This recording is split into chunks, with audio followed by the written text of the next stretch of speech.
ایک دفعہ پہلے بھی سینئر گروپ کے سامنے ان خاتون کا تذکرہ ہو چکا ہے، اصفہان کی بانو نصرت امین اصفہانی، یہ عورتوں کی مجتہدہ گزری،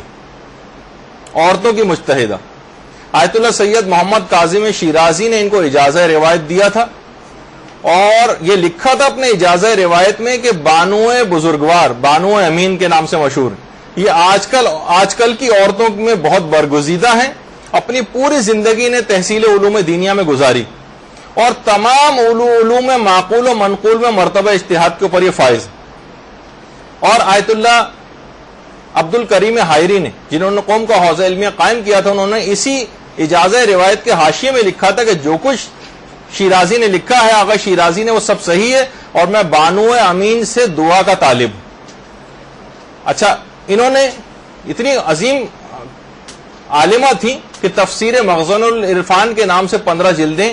جو ہے وہ انہوں نے لکھی، اور پھر اس کے بعد پھر یہ جب نجف تشریف لائی ہیں تو مخزن اللیالی فی فضائل الموالی کے نام سے ایک باقاعدہ ایک کتاب بھی لکھی تھی فضائل امیر المومنین علیہ الصلوۃ والسلام پر۔ اللہم صلی علی محمد وعلی محمد۔ اور اتنے بڑے مقامات کو حاصل کر لیا تھا عرفانی اعتبار سے، سیر و سلوک کیسے مدارج طے کر لیے تھے کہ اپنے جو ان کو ایکسپیرینسز اس راہ میں ہوئے تھے اس پہ پوری ایک کتاب لکھی تھی، النفحات الرحمانیہ فی الواردات القلبیہ کے نام سے،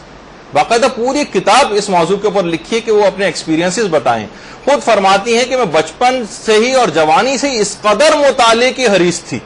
اتنا پڑھتی تھی اور اس قدر واعظ و نصیحت کی میں شوقین تھی کہ جب میری ہم عمر لڑکیاں کھیل کود میں مصروف ہوتی تھیں تو میں مطالعہ کر رہی ہوتی تھی، اور اتنے زیادہ مجھے تانے دیے جاتے تھے، اتنے زیادہ میرا مذاق اڑایا جاتا تھا، لیکن میں تحمل سے کام لیتی تھی۔ خدا ہی جانتا ہے، فرماتی ہیں کہ اس راہ میں نے کتنی سختیوں اور مصیبتیں اور مشکلات اٹھائیں۔ اچھا، اپنے بچوں کو میں ان کے متعلق بتا رہا تھا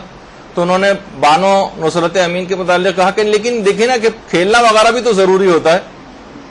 دیکھیے ہمارے بھی دماغ میں آتا ہے بھائی یہ کیا کہ انسان کتابی کیڑا بنا رہے، کھیل بھی تو ضروری ہے۔ تو دیکھیے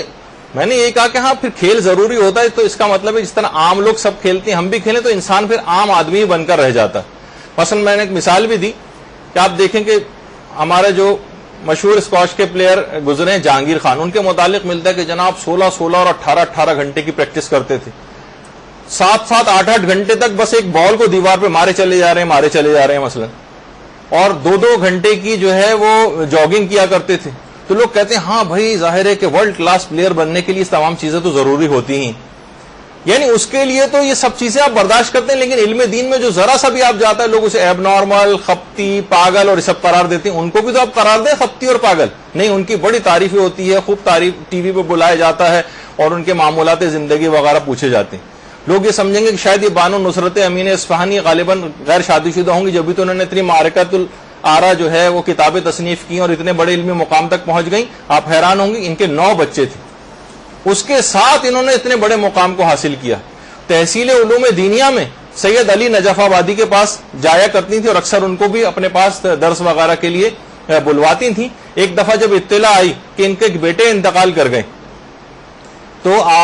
سید علی نجف آبادی کہتے ہیں کہ میں نے سوچا کہ شاید اب تو یہ تعطیل کر دیں گے کچھ دنوں کے لیے درس کی۔ 2 دن بعد ہی بانو کا ملازم آیا اور کہا کہ بانو نے آپ کو یاد فرمایا اور کہا کہ درس کے لیے تشریف لے آئیں، اور وہ کہنے لگے کہ جب میں ان کو پڑھانے کے لیے گیا تو دیکھ ان کو پہلے سے زیادہ طلب علم میں نے آمادہ پایا۔ خود نمائی سے اس قدر دور تھیں بانو امین اصفہانی کہ جب انہوں نے اپنی کتاب الاربعین الہاشمیہ کے نام سے کتاب لکھی تھی تو جس کے اندر توحید اور صفات الہی اور اخلاق کے احکام پر 40 حدیثوں کی شرح جو کی تھی وہ فلسفی اعتبار سے، عرفانی اعتبار سے، اصولی اور فقہی بحثوں کے حوالے سے کی تھی۔ بڑی معرکۃ الآراء کتاب ہے الاربعین الہاشمیہ۔ جب یہ کتاب لکھی تو خود کہتی ہیں کہ میرے شوہر تک کو علم نہیں تھا کہ میں نے ایسی کتاب لکھی۔ اس کی ایک وجہ یہ تھی کہ خود نمائی سے بھی بچنا تھا اور میں اپنے کام کو اس قابل بھی نہیں سمجھتی تھی کہ میں ایک کام کسی اور کو دکھا سکوں۔ فرماتی ہیں کہ یہ مقام، یہ جو مجھے حاصل ہوا ہے، یہ مقام جوانی میں لوگوں سے دوری اور دوستی خلوت سے میں نے حاصل کیا۔ یعنی جہاں آپ زیادہ لوگوں کے اندر انوالو ہوں گی، ہر جگہ ہر تقریب کے اندر جانے پر تیار ہوں گی، بازاروں میں فالتو گھومنے پر تیار ہوں گی، کپڑوں اور جوتوں کی خریداری کے اندر جس حد تک انوالو ہوں گی، اتنا ہی آپ تمام ان چیزوں سے پیچھے ہوتی چلی جائیں گی. انتقال ہو چکا ہے ان کا. تو یہ خود فرماتی ہیں لوگوں سے دوری، یعنی آپ فضول قسم کی یہ جو میل ملاقاتیں ہیں، اس سے بچ کر میں نے اس مقام کو حاصل کیا. دوستی خلوت سے جو ہر وقت ہم لوگوں کے مجمع میں رہنا پسند کرتے ہیں، اس سے بچ کر میں نے اس مقام کو حاصل کیا. اور یہ فرماتی ہیں کہ یہ دو عمل ایسے ہیں، دوستی خلوت اور لوگوں سے دوری، کہ اس عمل سے جوانی ہی میں دل پہ پاکیزگی غالب آ جاتی ہے اور خدا کی طرف توجہ تامہ حاصل ہو جاتی، یعنی مکمل، اور گناہوں سے بچنے کا ایک ایسا ملکہ پیدا ہو جاتا ہے. بانو امین اصفہانی کا اصفہان کے اندر ان کا باقاعدہ مزار ہے اور یہ ان کی قبر مبارک ہے. اور اپنی زندگی میں باقاعدہ انہوں نے ایک دعا کی تھی اور دعا فوراً قبول ہو گئی تھی، اور پروردگار سے دعا کی تھی کہ پروردگار یہ ماہ مبارک رمضان میں اس کو ناقص نہیں بلکہ کامل طور پر گزارنا چاہتی ہوں. عورتوں کی جو ماہانہ نجاست کی وجہ سے اکثر روزے ان کے چھوٹ جاتے ہیں، دعا کی اور اس دعا کے قبولیت کے بعد اپنی پوری زندگی کبھی سارزے سے نہیں گزری ماہ مبارک رمضان میں. اللہم صلی علی محمد و علی محمد. علم دین حاصل کرنا کیا واجب کفائی ہے؟ اس مقام تک حاصل کرنا کہ بس بانو امین اصفہانی نے حاصل کر لیا، اب کسی عورت کو کوئی ضرورت نہیں، کچھ تو نظر آئے، کوئی ایسی خصوصیات ظاہر ہوں. اتنے عرصے سے ماشاءاللہ بہت ساری خواتین ایسی ہیں جو 10-10 سال سے مدارس کے اندر پڑھ رہی ہیں، مختلف جگہوں پہ کچھ اپنے تئیں پڑھانے کی بھی کوشش کرتی ہیں، لیکن علمی اعتبار سے زیادہ آگے نہیں جا پاتی. کتابوں سے ان کو ایورجن اور ایک وہ محسوس ہونے لگتی ہے اور مطالعے کی شوقین نہیں رہ پاتی ہیں، بس وہی پرانے نوٹس کو لوٹ پھر کر کے ہر جگہ مجالس کے اندر وہی پڑھتے رہنا، علمی طور پر آگے نہیں بڑھ پاتے. گویا اس لحاظ سے سمجھ لیا گیا کہ بس واجب کفائی تھا، بانو امین کر تو گئی. اول تو ان کا نام بھی آج بہت سی خواتین نے پہلی دفعہ ہی سنا ہوگا.